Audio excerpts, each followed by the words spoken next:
Você Pode Mais. Esse podcast está sendo criado com muito carinho para inspirar você e, quem sabe, mudar a sua história também.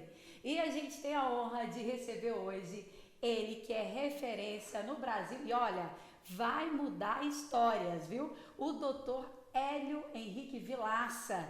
Ele é formado pela Universidade Internacional Médica de Kursk, na Rússia, e também é autorizado pelo método da ANR aqui no Brasil. Seja bem-vindo ao nosso podcast. Obrigado, Kézia. Um prazer imenso estar aqui com vocês.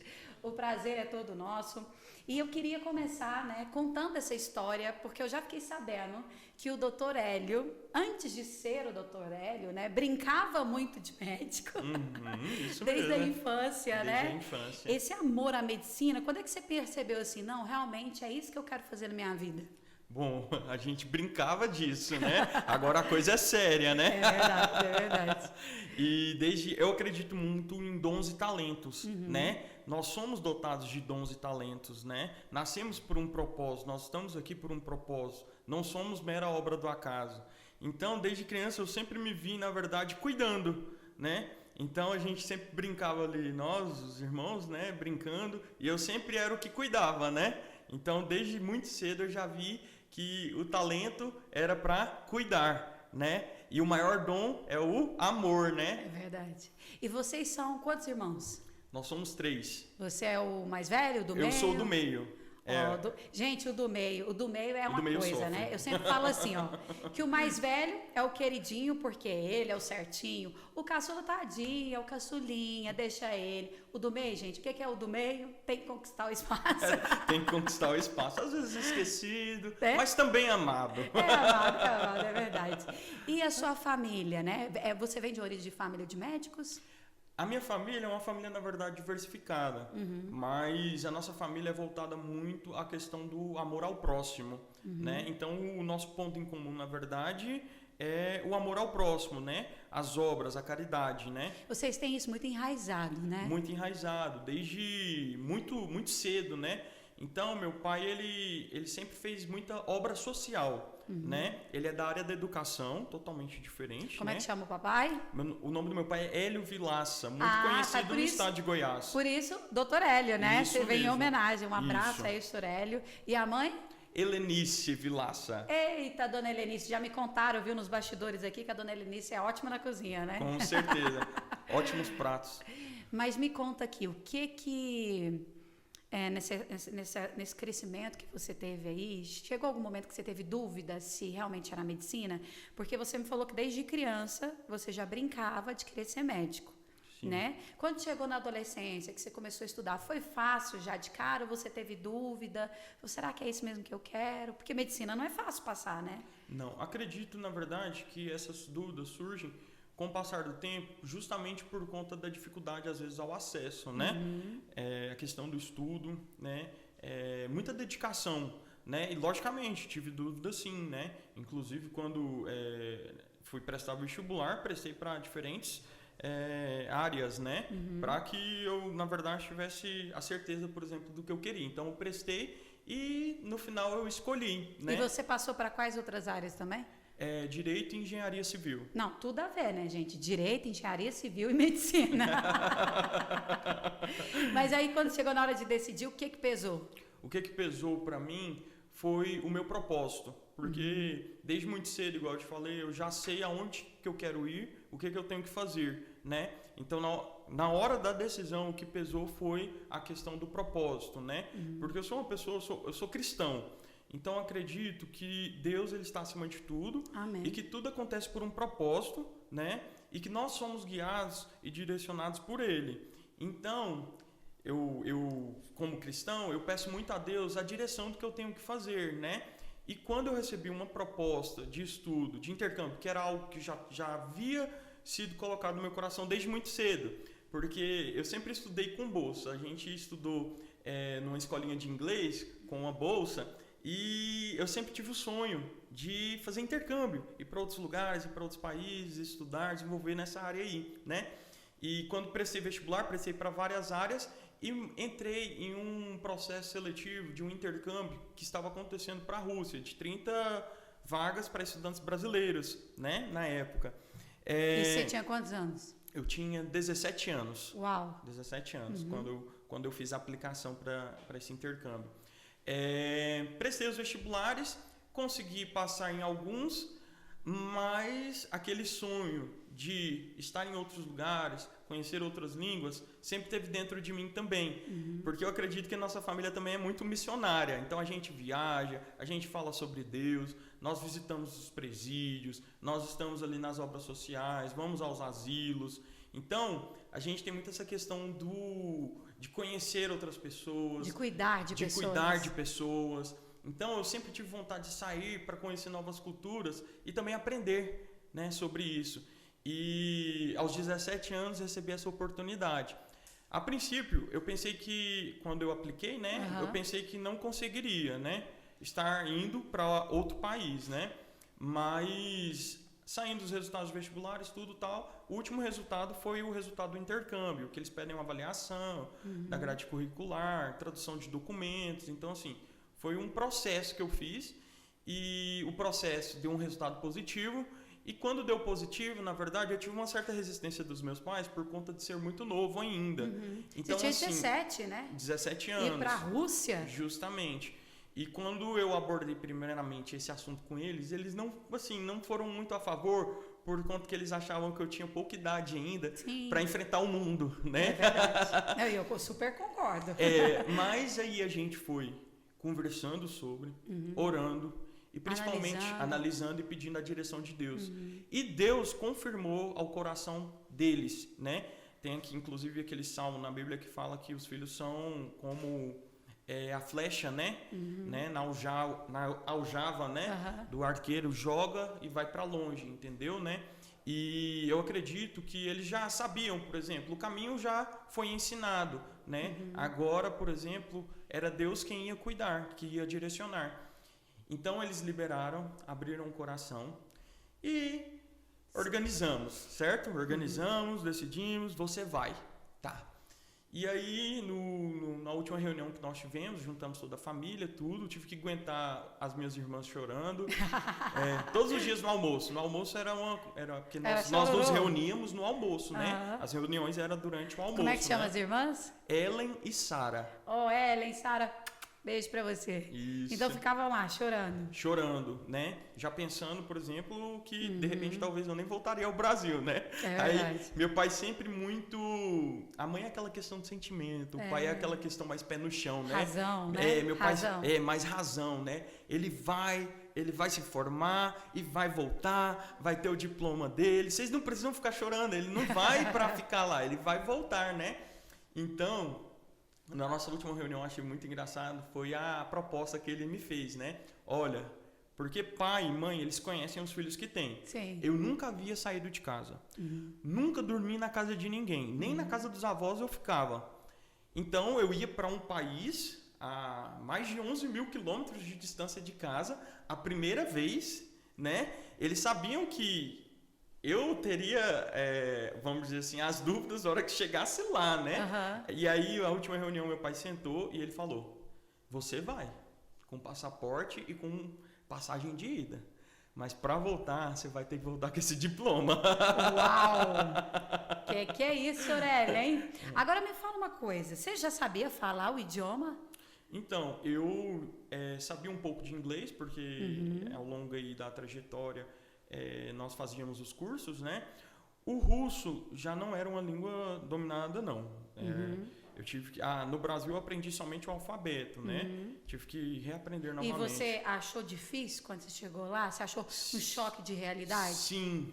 Por quê? Porque, eu tive que ser alfabetizado novamente. Imagina, você chegar em um lugar onde o alfabeto é totalmente diferente do que você já fala, né? E é muito difícil, né? Muito. É uma língua muito rica, né? Então, o alfabeto de lá é o cirílico. Então, eu tive que reaprender a escrever, reaprender a falar, né? Passar por todo aquele processo ali como se fosse uma criança novamente, né? Mas isso tudo foi muito bom, muito crescimento. Em algum momento que você esteve lá, você sentiu ali um pouco de tristeza, de se sentir sozinho, a dificuldade talvez ali da cultura? Com certeza. Cheguei na época onde estava acabando o inverno, né? Porque logo após o inverno, grava isso, depois do inverno sempre vem a primavera, né? Então o inverno nunca dura para sempre. É verdade. Né? Logo após o inverno sempre tem a primavera. Lá as estações são muito bem definidas. E eu cheguei ao fim do inverno, onde estava frio, onde as flores não estavam ainda nascendo. Então a paisagem assim, mais muito diferente, na verdade, da nossa do Brasil, né? Um clima assim mais penumbra, né? O fuso horário lá, a questão das horas que a gente passa na noite é um pouquinho diferente, a noite é mais longa, né? E a minha história é muito engraçada, porque quando eu cheguei lá no primeiro dia, a primeira coisa que eu fiz, liguei para o Brasil. Ao chegar lá, a primeira coisa que eu fiz, cheguei, fui para a República e primeira coisa já liguei para minha mãe. Eu falei, eu vou falar com a minha mãe, porque mãe é sentimento, já sabendo disso, né? Porque eu sempre tive uma inteligência emocional também. Liguei para minha mãe e falei, mãe, eu preciso voltar para o Brasil. No primeiro dia, acabei de chegar, já liguei para minha mãe.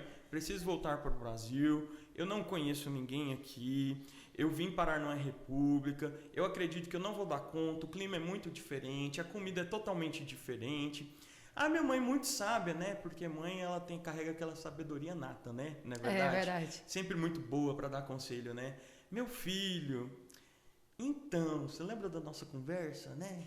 Seu pai, ele investiu em você, né? Você lembra que você foi para você estudar? Então, vamos fazer o seguinte, fica 2 semanas aí, 2 semanas, vamos dar o prazo de 2 semanas, vamos ver. Foi estratégica, né? Justamente. Ela usou a psicologia. Aguenta só 2 semanas. 2 semanas, por quê? Porque você ainda está adaptando ainda, né? Você não conheceu ninguém. Então passa 2 semanas aí, depois a gente volta a conversar. E assim foi, eu passei 2 semanas, logo fiz amigos, né? Amigos são muito importantes na nossa vida, né? Falando isso, só interrompendo aqui, gente, fica à vontade, nós estamos aqui com o buffet do Assis Catalan. Olha que delícia, maravilhoso. Uma delícia. Assis, cara, você arrasou, viu? Incrível aqui. O pessoal pode seguir vocês aí na rede social, tá uma delícia. Mas então, a sua mãe pegou e deu uma enroladinha em você. Deu uma enroladinha, passei o prazo das 2 semanas que ela pediu, fiz amigos. Amigos são muito importantes na nossa vida, inclusive para mim foi decisivo, na verdade, ter amigos, né, para as minhas decisões. É um país difícil, a gente sabe que a gente está vivendo agora uma guerra e tem muita gente ficando com raiva de russo, né? Falou, é russo? Misericórdia, né? É da Rússia? É um país difícil? As pessoas são realmente frias, assim como muita gente fala? Então, como eu vivi lá 7 anos da minha vida, na verdade eu só tenho que agradecer, porque foi o país que me acolheu e me deu o conhecimento e as informações necessárias para que eu pudesse hoje ajudar outras pessoas. Então, assim, ao país da Rússia eu só tenho que agradecer. Quanto à questão da proximidade, vamos dizer assim, daquela questão, o brasileiro ele é muito amigável, né? Acolhedor. O russo, ele a princípio, eles são mais assim, eles são analistas, eles vão analisar você primeiramente. É mais frio. São mais frios a princípio. E são muito sinceros. São pessoas muito sinceras. O que eles têm de falar, eles falam pra você. E se eles gostam, gostam. Se não gostam, também não gostam. Justamente. Mas uma vez eles estando e declarando amizade com você, aí você pode ficar tranquilo, minha amiga, que eles te dão todo o suporte necessário. São amigos de verdade. São amigos de verdade. E durante esse processo que você esteve lá, você teve o suporte da sua família aqui, né? Sempre. O que família significa para você hoje? A minha família, o pessoal fala muito Porto Seguro, né? Família Porto Seguro. A minha família é uma família assim, nós somos os agregados, né? A gente está sempre junto, a gente fala que a gente anda em bando, né? Então tudo que um vai fazer, a gente está todo mundo dando o apoio necessário, entendeu? Então desde que eu apresentei o meu sonho aos meus pais, eles nunca foram de falar assim, não, você não consegue, é grande para você demais, é muito difícil para você. Não, eles sempre viram capacidade, né? E eu agradeço muito a minha família, porque eles são pessoas que empurram. A gente precisa de pessoa que nos empurra, né? Não que nos segure. Então eles empurram. Vai, você consegue, você tem capacidade. Deus te capacita. Se você ainda não está preparado, pode ficar tranquilo que Deus capacita, Ele te prepara e te envia. E a gente percebe que você fala com muito amor da sua família, né? Sim. Você teve uma referência muito grande. E antes de te entrevistar, lógico, a gente sempre estuda a vida do convidado, né? A gente sempre faz esse trabalho de estudar a vida do convidado. E hoje você está no Brasil, né? A princípio eu, na verdade, não voltaria ao Brasil. Uhum. De lá eu já estava organizando para ir para outro lugar, né? Uhum. Porque de lá eu tive conhecimento de pessoas de vários lugares do mundo. Então eu estudei em uma universidade multicultural, conheci gente de todo lugar do mundo. Então, assim, tiveram pessoas que foram para Nova Zelândia, para a Austrália, para o Canadá, para os Estados Unidos, né? E eu também tinha planos de continuar minha carreira, de repente, em outro país, né? Mas, entretanto, contudo, todavia, como eu te falei, o meu chamado foi para voltar ao Brasil. E o que fez a diferença para que você voltasse? Primeiramente, a família, porque como eu já tinha passado um tempo longe, e durante esse período, a minha caminhada, foi um pouco... Nós tivemos situações, né? Algumas dificuldades, meu pai adoeceu. Então, isso pesou muito para mim, né? Porque eu não pude estar por perto. Então, ele passou todo um processo, todo um tratamento de grande dificuldade aí, fazendo quimioterapia, radioterapia, né? E eu não pude estar por perto. Então, quando eu peguei meu diploma, né? Na minha decisão, eu falei, não, eu preciso passar um tempo com a minha família. Nem que eu me prepare novamente para, de repente, mais para frente, sair do Brasil e levá-los junto comigo. Porque agora é só agregado, entendeu? É só junto, entendeu? Que coisa linda, que coisa linda. Você começou com 17 a estudar, né? Isso. Lá na Rússia. Hoje você está com quantos anos? Estou com 29 anos. 29 anos. Todo esse conhecimento a gente percebe, né? E a gente acompanhou e tem depoimentos de pessoas que falam muito que você é um médico diferente, que você é um médico que ama pessoas e que tem o maior carinho e prazer de atender. A gente sabe que a gente tem vivido dias tão maus, onde as pessoas têm se tornado muito frias pelos problemas, pelas dificuldades, pela correria, né? Às vezes a gente entra dentro do elevador, esquece de cumprimentar as pessoas. Às vezes você sai ali da portaria do seu prédio, está tão atrasada com um monte de problema, esquece de cumprimentar o porteiro. Já aconteceu comigo, inclusive, de eu estar em consulta, de eu chegar, o médico, eu acho que ele estava tão atarefado que ele não conseguiu nem olhar no meu rosto. E a gente vai perdendo essa humanização, né? O tratar com humanidade as pessoas. Para você, por que você não perdeu isso? Né? Você é de uma geração mais nova e você não perdeu os valores, você não perdeu esse amor ao próximo. O que você acha que tem sido primordial para que você não perdesse essa essência de cuidar das pessoas olho no olho? Isso. Kézia, ao ver uma pessoa, eu não enxergo somente uma pessoa. Eu sei que ali existe uma alma e um espírito, né? E o valor que uma vida tem é grandioso, é inestimável, né? Então, assim, uma alma vale o mundo todo, né? Então, eu não vejo uma pessoa, ali existe todo um universo, na verdade, né? Um universo, e muitas das vezes, este universo pode estar em guerra e a gente não sabe, né? E nós somos, às vezes, chamados para declarar paz para o universo alheio. Você entende isso?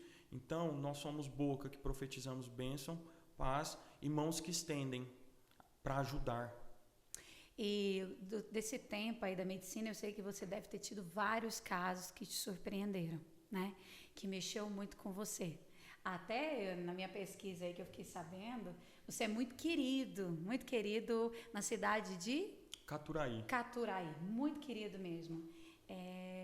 Mas diante de tantos casos que você atende, teve algum caso que te marcou, que você falou, meu Deus, esse caso aqui eu acho que eu vou guardar para sempre?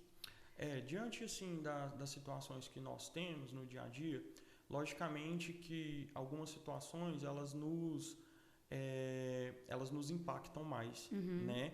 Principalmente quando foge um pouquinho do nosso controle, né? Então, assim, nós somos preparados para cuidar, né? Nós recebemos o conhecimento científico da coisa, como lidar com as situações, mas nem tudo acontece conforme estão nos livros, não é verdade? Algumas coisas acontecem fora da literatura, né? É verdade. Então, o que é esperado às vezes que a gente aprende ali na literatura, no conhecimento científico, às vezes não é o mesmo que está acontecendo aqui na nossa vida, né? No universo do outro, por exemplo, né? É verdade. Então, nós tivemos várias situações, mas a situação que mais me marcou era algo, na verdade, que eu tinha pouco conhecimento quando eu me deparei, na verdade, com a situação. Porque durante a faculdade, em alguns assuntos, nós temos ali a introdução, né? E após, por exemplo, a nossa formação como clínico geral, nós especializamos, certo? E a especialidade, ela traz esse aprofundamento, né? Em cada diagnóstico, em cada situação. Então, nós tivemos somente ali uma introdução, né? Do que era dependência em opioide, que é algo muito interessante. E vamos traduzir, né, gente? O que é dependência em opioide? Porque essa linguagem, às vezes, não é tão conhecida, né? Isso. Os opioides são substâncias o quê? Analgésicas. Elas foram criadas para o quê? Alívio de dor.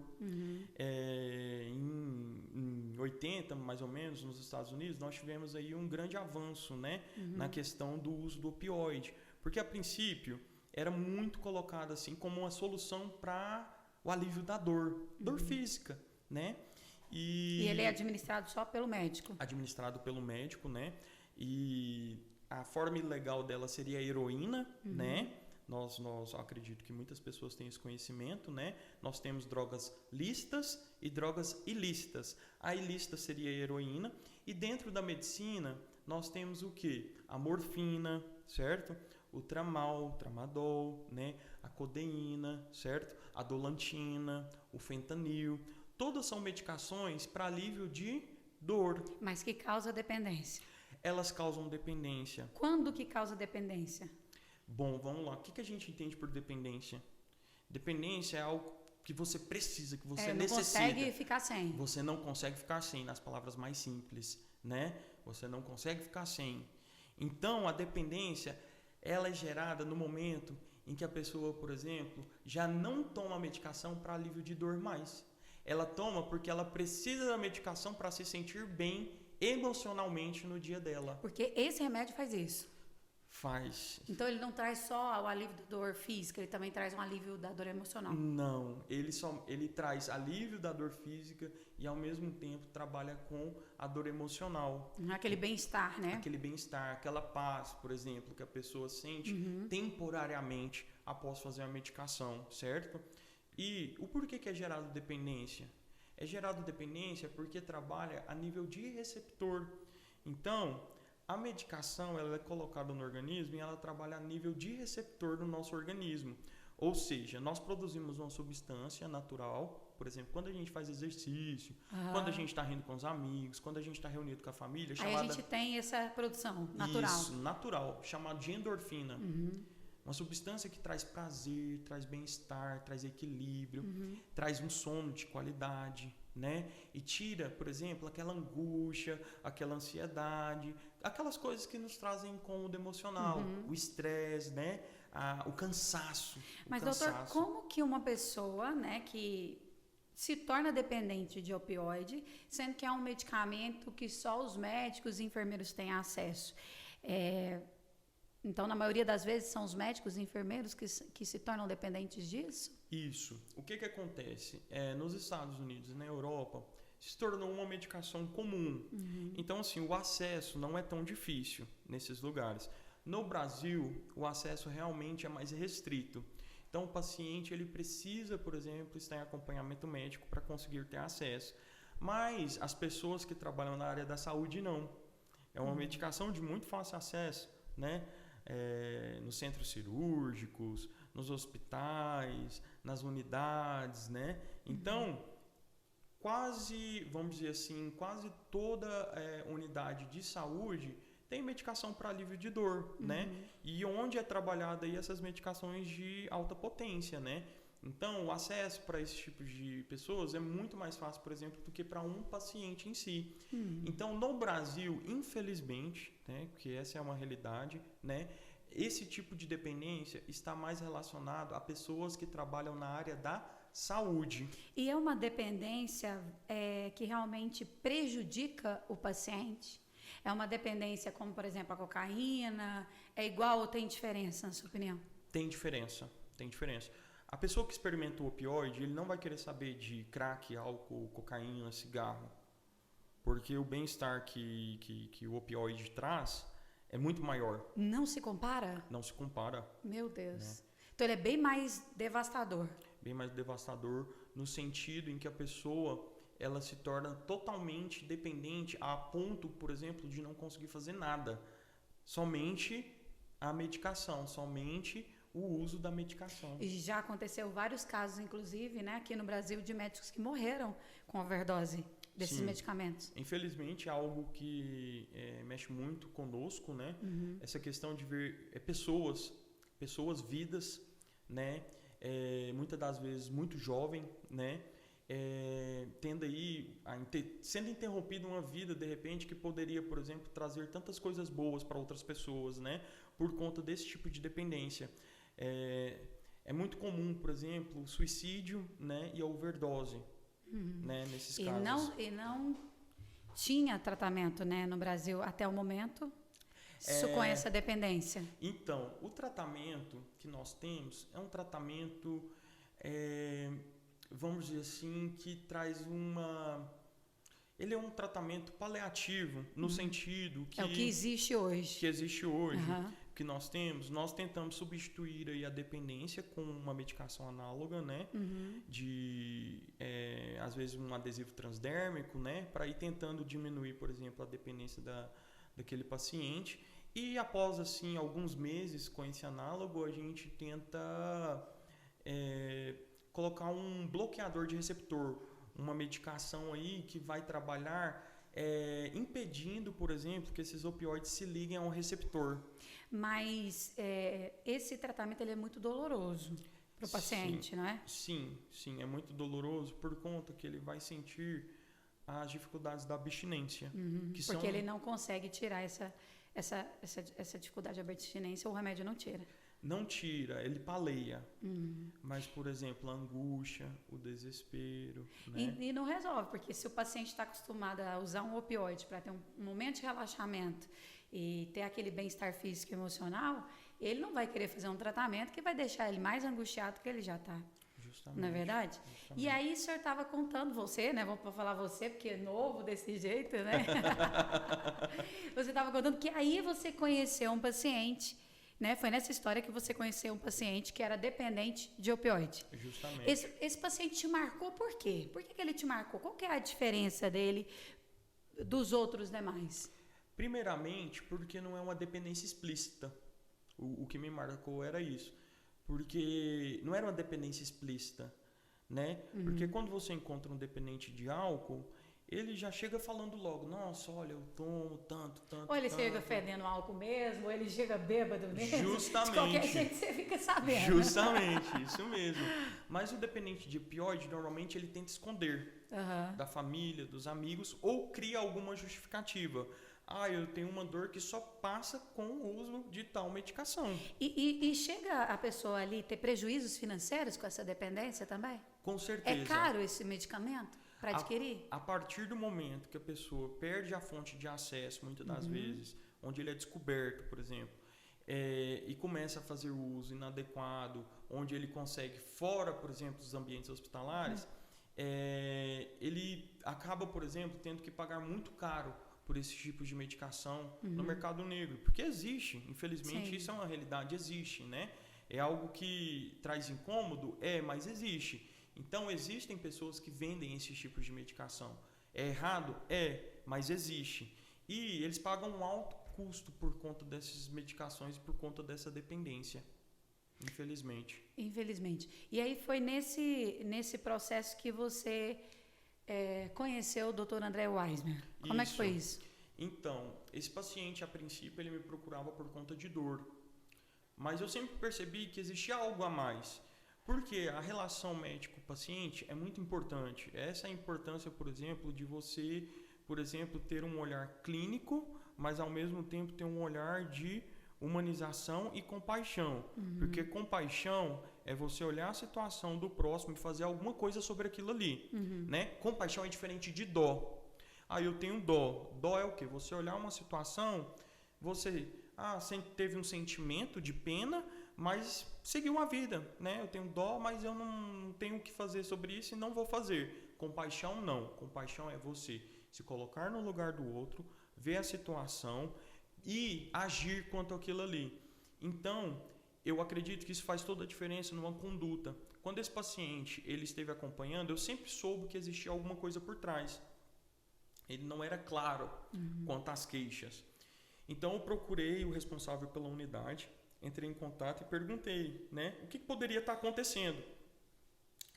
O chefe da unidade nos orientou, né, e conversou diretamente com esse paciente, falou que ele poderia confiar, né, na nossa Então conduta você como já médico. acompanhava ele como paciente e você percebeu que tinha um problema além do que ele estava te contando. Justamente, um problema além. Então você teve uma visão de amor e de compaixão, né? Com certeza. Para enxergar a dor dele. Aquilo te incomodava por quê? Você ia para casa e ficava pensando, o que esse paciente tem? Com certeza. Porque a gente conseguia perceber a angústia, o desespero. Você olhava no olho dele e você via isso? Desespero. Às vezes a pessoa está calada, mas ela está pedindo, clamando por ajuda por dentro, gritando, né, em desespero, né? E isso eu conseguia perceber, eu conseguia ver, né? E como é que você fez para ele se abrir com você? Porque geralmente eles não gostam de falar, são bem sigilosos, ficam constrangidos, né? Com certeza. Eu tive que pedir ajuda. Tive que pedir ajuda do chefe da unidade, né, de um colega, para que ele me ajudasse a abordar esse paciente. E aí você conquistou a confiança dele. Justamente, porque logo após a conversa, né, que ele teve com o paciente me procurou e falou realmente o que era a causa do problema dele, né? E ele explicou, olha, eu sou dependente de tal medicação, eu não consigo ficar sem e eu faço em mim mesmo. O desespero dele era tanto que ele mesmo já estava fazendo em si. Ele fazia em si mesmo. Olha. E ele já chegou a aplicar quantos medicamentos, assim? Ele usava muito? Muito. Na verdade, esse tipo de dependência, ele causa um processo chamado de resistência no nosso organismo. Então, quanto mais você faz, mais você quer. Porque a nível de receptor, esses receptores se multiplicam, né? E esses receptores têm que ser alimentados, né? É como, por exemplo, se você não alimentasse, eles ficassem ali com fome daquilo. E aí ali, eles entendeu? querem mais, Eles mais querem e mais. Cada vez a quantidade maior. E mais. Então, quando eu o conheci e nós começamos a tratá-lo, ele fazia, por exemplo, 2 ampolas por dia de medicação. Ao final de 2 anos, ele estava já fazendo 10 ampolas ao dia. Oh, meu Deus do céu. Quase tendo uma overdose, né? Quase tendo uma overdose. Esse tipo de dependência também foi muito conhecido entre alguns artistas, né? Famosos aí, que inclusive tiveram overdose e morreram com essa dependência. Mas, doutor, como foi que você chegou a conhecer o doutor André Wiseman? Ele que é conhecido mundialmente. Hoje ele mora em Israel, não é isso? Mora em Israel e trabalha em Israel, na Suíça e nos Estados Unidos. Ele criou o método ANR, gente. Para quem não sabe, esse método, ele faz um tratamento para dependente de opioides em até 36 horas. E aonde é que entra o Dr. Hélio nessa história? Eu quero que você explique para o pessoal. Você entrou em contato com ele diante da dor desse seu paciente, é isso? Justamente. Você já tinha tentado de tudo com ele? Diante de toda a situação que nós passamos juntos, né? Porque essa relação médico-paciente, ela vai se aprofundando com o tempo. Então, na verdade, eu acho que até passou, né? Você se tornou amigo dele. Justamente. Porque se você todo dia encontrava com ele, se preocupava, tentou de tudo que existia aqui no Brasil para tratamento e não achou, e foi procurar um tratamento fora para ele, passou, você já tinha mais uma amizade com ele, né? Justamente. Eu acompanhava todos os dias, quer dizer, todos os dias. O sofrimento, então você acompanhou tudo? Todos os dias, independente... E o que você sentia quando você via ele sofrendo e não podendo fazer algo que fosse realmente eficaz para aquele sofrimento dele? Olha, nós procuramos por ajuda no Brasil, fizemos todas as abordagens possíveis no Brasil. Por último, estávamos sendo encaminhados aí ao Hospital Albert Einstein ou Sírio-Libanês, né? Nos deram essas 2 opções. E tinha esse tratamento lá eficaz? Não, nós íamos tentar fazer uma abordagem tradicional mesmo, com uma internação nesses hospitais. Certo. Mas nós não tínhamos uma certeza. Que iria dar certo. Que iria dar certo. E eu acompanhava todos os dias E é muito difícil você ver alguém, por exemplo, que perdeu a vontade de viver todos os dias, né? Aquela pessoa, por exemplo, que tem vontade de morrer todos os dias, porque aquilo ali te causa uma dor também, né? E eu quero até deixar bem claro aqui que algumas pessoas acham assim, mas ele se matou. Na verdade, a pessoa que está sofrendo, ela não quer se matar, ela quer matar a dor. Então, para ela é bem mais fácil ficar livre da dor. Ela acha que se ela morrer, aquela dor que ela está sentindo vai acabar também, né? Mas, doutor, como que você conseguiu ter contato com o doutor André Wiseman? Então, após uma tentativa de suicídio...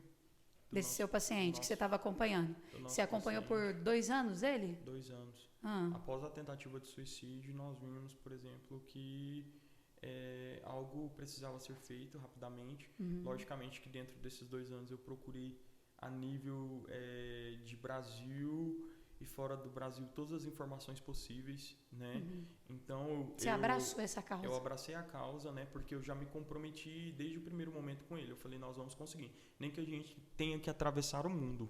Uau! Nem que a gente tenha que atravessar o mundo, nós vamos conseguir, você vai ficar livre disso. E o paciente tinha condições financeiras, doutor?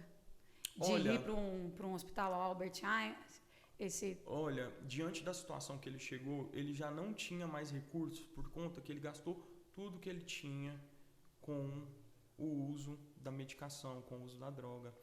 E ao ver essa situação, o ponto que chegou, assim, logicamente que o médico, ele tenta de toda forma preservar a vida. Então, o intuito era preservar a vida. Então, em um dos artigos, eu li sobre o Dr. André Wiseman e um método que ele havia desenvolvido quando trabalhava no Exército de Israel, há 35 anos atrás. E isso me gerou esperança. Isso me gerou esperança, né? Como que será que é, né? Será que realmente é eficaz, né? Eu já estou tentando há tanto tempo, né? Tantos médicos nos acompanharam, os melhores psiquiatras nos acompanharam. Será que a gente vai conseguir isso mesmo, né? Surgiram muitas dúvidas, né? E eu resolvi escrever uma carta contando a minha história para o hospital em Israel, onde o Dr. André Wiseman trabalhava. Escrevi uma carta e deixei os meus contatos. Eu abri o coração, sabe? Falei de médico para médico, olha, estou com essa situação aqui, né? Mas você esperava que ele ia te responder? Olha, para falar a verdade, eu não pensava em um retorno, não pensava... Porque ele deve receber milhares e milhares de pedidos de ajuda, de socorro, Sim, né? Inclusive, quando ele esteve comigo, ele falou, olha, eu recebo milhares de pedidos de ajuda e socorro, eu sou somente não consigo ir em todos os lugares onde me pedem ajuda, mas para esse daqui, para essa carta que você nos enviou, Deus, ele não é cristão, né? Ele é judeu, mas ele falou, Deus falou que eu tinha que ir. E ele veio para o Brasil e o paciente recebeu todo o tratamento gratuitamente? Gratuitamente. Então ele fez questão de nos responder no mesmo dia que eu enviei a carta. Uau. Então eu mandei para o hospital, o pessoal direcionou a carta para ele e ele entrou em contato comigo no meu pessoal, né? E de primeiro já ele falou, olha, você não precisa se preocupar porque nós vamos te ajudar. Você sabe o que é tirar o peso do mundo das suas costas? Foi o que eu senti naquele momento. Eu consegui respirar. Tipo, que lindo. Nossa, eu consegui respirar, né? Agora vocês entendem por que ele está aqui hoje nesse podcast Você Pode Mais? Porque ele foi além, né, da função de médico e foi também um ser humano e teve dó desse paciente. O nosso tempo está acabando, mas eu quero deixar claro aqui que o Dr. André Wiseman veio aqui para o Brasil, fez o tratamento nesse paciente. Veio, não cobrou R$1 da gente, ele veio ao Brasil. E o paciente já está livre tem quanto tempo? Há 2 anos. Há 2 anos. E o tratamento é feito em até 36 horas. E olha como Deus faz as coisas. Eu gosto muito de falar que na nossa vida não tem coincidência, né? Deus une propósito e Deus une pessoas, né? Independente da religião sua aí, eu acredito que Deus sempre está no comando de todas as coisas, Ele sempre une propósito. Então, se tem algo ruim acontecendo na sua vida, pode saber que tem um projeto de Deus ali, porque Ele transforma o mal em bênção. E hoje, o doutor, através dessa situação, né? O doutor André Wiseman te conheceu. Isso. Ficou encantado com esse ser humano maravilhoso que é, né? Porque quem não fica encantado com o doutor Hélio? Impossível. Uma pessoa que realmente ama o ser humano e chora e sofre com o ser humano. Hoje você é responsável, né? Juntamente com o doutor André Wiseman, só que aqui no Brasil, em fazer esse tratamento para todos aqueles dependentes que precisarem. Justamente. Vocês montaram uma clínica e hoje recebe esses pacientes para fazer esse tratamento. Justamente. Na verdade, a minha família, eles já tinham uma clínica, né? Nós tínhamos uma clínica multiprofissional, né? E após a proposta do André Wiseman, né? Do Dr. André Wiseman, para que nós fizéssemos parte da equipe, nós resolvemos direcionar, né? Então, nós estamos aqui como braço de ajuda, né? Como pessoas que estendem a mão para ajudar, né? Sem julgamento, né? Sem julgamento. De forma sigilosa também, de forma né? sigilosa, sem julgamento, porque só quem conhece, só quem passa com alguém na família ou quem passa pela situação da dependência sabe que não é algo que é, por exemplo, porque a pessoa quer estar com aquilo ali. Não, realmente é algo que já mexe com o fisiológico, já não é algo da emocional. Vontade própria dela, justamente, né? já não tem controle. Passa, justamente, já saiu do controle da vontade dela, né? Então só quem passa por isso sabe. Bom, doutor Hélio, prazer estar com você aqui agora nesse primeiro podcast nosso, Você Pode Mais. E para encerrar, eu queria que você deixasse aí uma mensagem para nesse momento que a gente está vivendo aí, né? Pandemia, agora guerras. E as pessoas cada vez com as suas emoções fragilizadas, pessoas se tornando mais dependentes ou de opioides ou das drogas lícitas, né? E tem aumentado muito o número de pacientes com problemas emocionais. E você como médico que ama vidas, a gente percebe que você vai além, né? Você vai além e ama e gosta de olhar no olho. Qual que é o recado, né? Pode aproveitar essa câmera aqui e deixar o seu recado para esse paciente que acha que não tem mais saída e que precisa de uma luz no fim do túnel. Olha, eu vou deixar uma mensagem que eu sempre deixo para os meus pacientes quando me procuram. Não existe problema que não tenha solução. Não existe problema grande demais. E nada é eterno. Nenhum problema é eterno, né? Nenhum problema é eterno. Tudo passa, né? As coisas melhoram. Depois de todo inverno, existe uma primavera. E nós estamos aqui para ajudar a florescer. Se você está passando por um inverno, você está passando por essa dificuldade, não tem a quem recorrer, nós estamos aqui para ajudar a florescer novamente na sua vida, para que a primavera possa chegar aí também. Que lindo! Vamos até deixar as redes sociais. É o Dr. Hélio Vilaça, né? Tem o Instagram. E o Instagram da clínica é Clínica Mais Vida. Mais Vida. .anr. .anr. Tem site também, né? Vocês podem estar acompanhando aí. Obrigada mais uma vez. Foi um prazer estar com você aqui. Lembrando que nosso podcast de hoje teve, né, a direção do Micael Alves e a produção do Ronan Rodrigues. E eu quero finalizar esse podcast dizendo: ainda há esperança, né? Se há vida, há esperança. Depois de uma tempestade, sempre há bonança. E como há tudo tem um tempo determinado, tem um tempo determinado também de alegria para você. Um super beijo. Obrigada, doutor, mais uma vez. Obrigado, Kézia. Obrigada, Assis, pelo buffet maravilhoso e toda a equipe que está aqui com a gente. Beijo no coração e até o próximo Você Pode Mais.